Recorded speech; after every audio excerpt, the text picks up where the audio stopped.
Hi guys, it's me, Addie.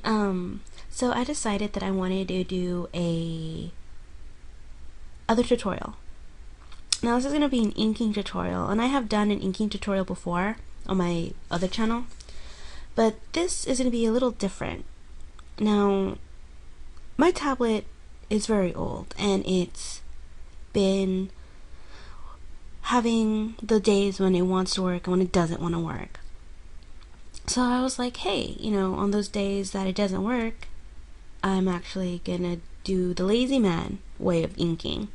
So I'm gonna show you the lazy man way of inking, and you could actually use this way with your touchpad or a mouse.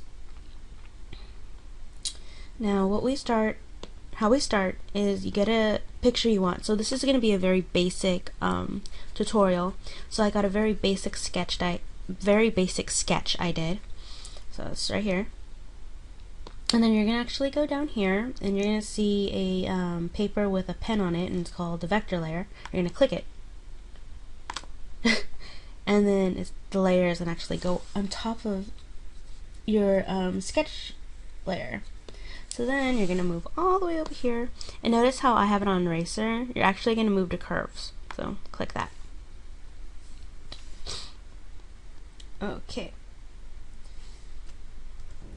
Okay, so we did the vector layer, and then we pressed the curve button. Now what we're going to do is we're actually going to zoom up. See? Yay! So what I'm going to do is I'm actually going to show you the basics of the curve line. So let's say you want to start at a certain point in the drawing. So I'm going to start at our tail.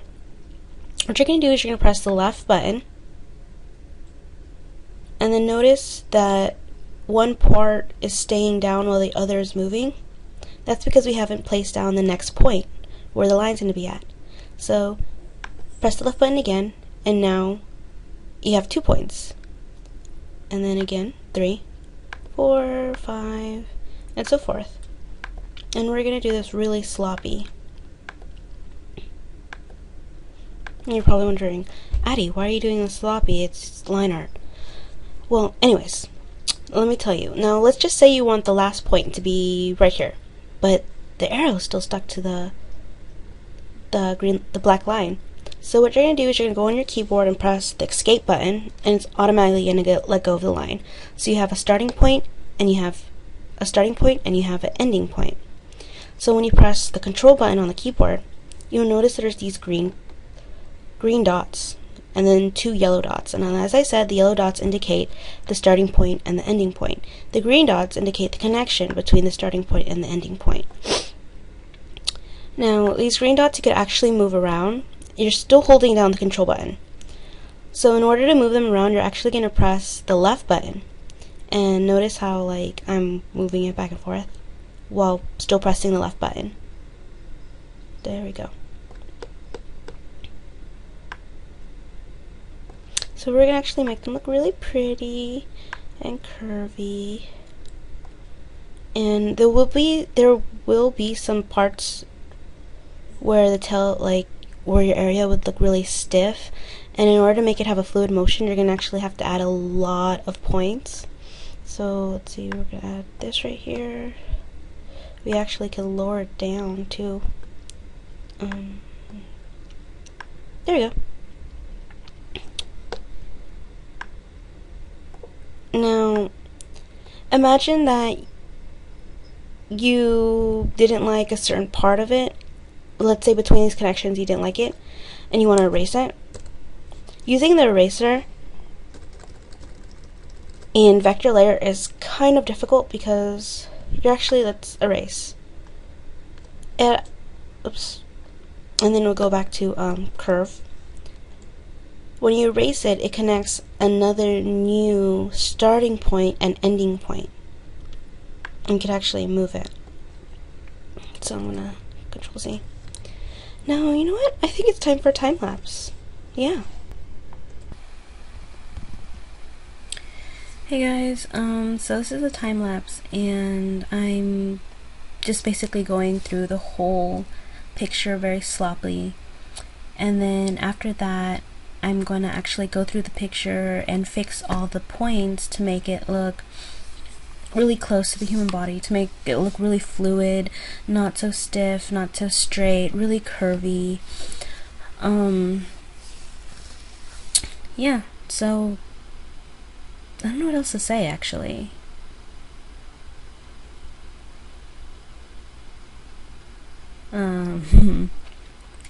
As you can see that I'm like doing the whole body, but at the same time I'm actually placing everything on a different layer so I don't get confused and accidentally erase something, or if I don't like it, because I'm the type of person that if I don't like how I did it, I'll erase the whole thing. And I have done line art on one layer and then all of a sudden, boom, I didn't like it. I didn't like one thing and I accidentally erased the whole thing, and I'm like, no, Control Z. So that's why I always do everything on a separate layer. The next step is actually a really fun step. Yeah. So I have nothing else to say, and I'm gonna let you watch the rest of this, and then I'll talk to you about the next step. So yeah, bye.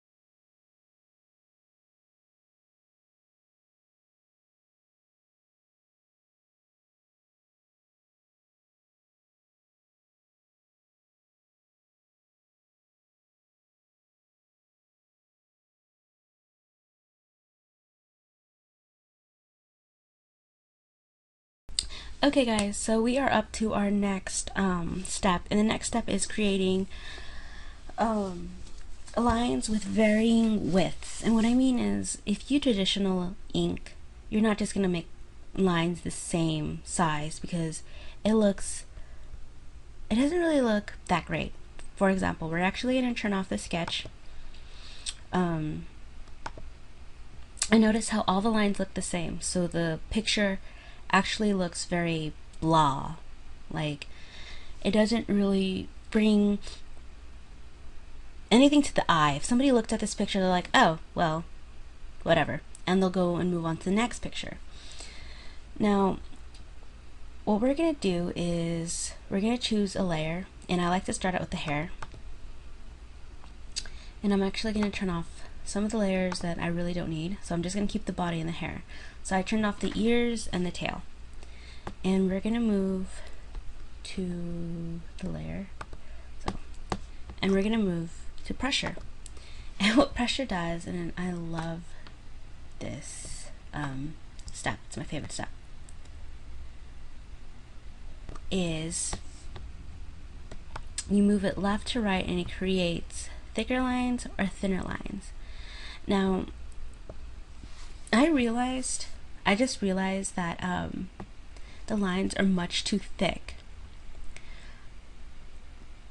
So what I'm gonna do is I'm actually gonna move to weight, and I'm gonna choose smaller, and I'm gonna click the line, and notice how the lines are actually getting smaller, but that's not as small as I want it, so I'm gonna make it even much more smaller, or much more thinner, because the way I imagine how I'm gonna do her hair is actually going to need really thin lines. And I just noticed that some of these lines I forgot to move around, so let me do that real quick.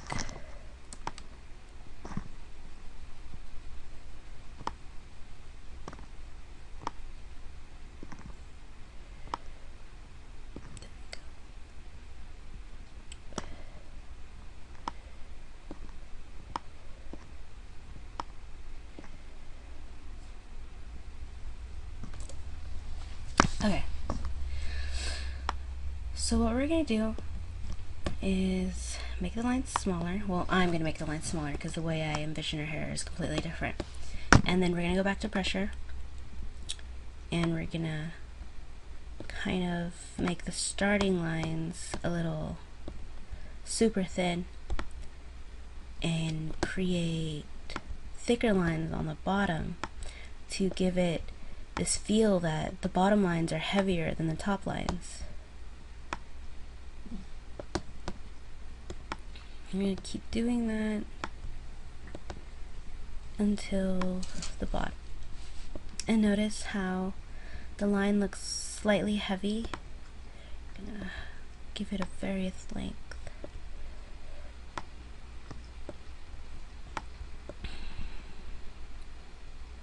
Same thing with this one. We're gonna create kind of heavy lines. Oops.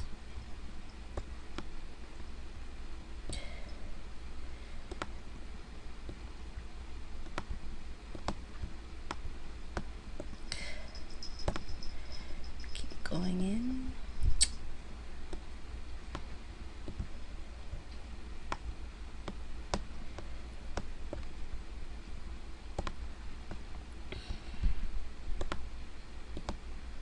So that is how we are going to make various widths of the lines.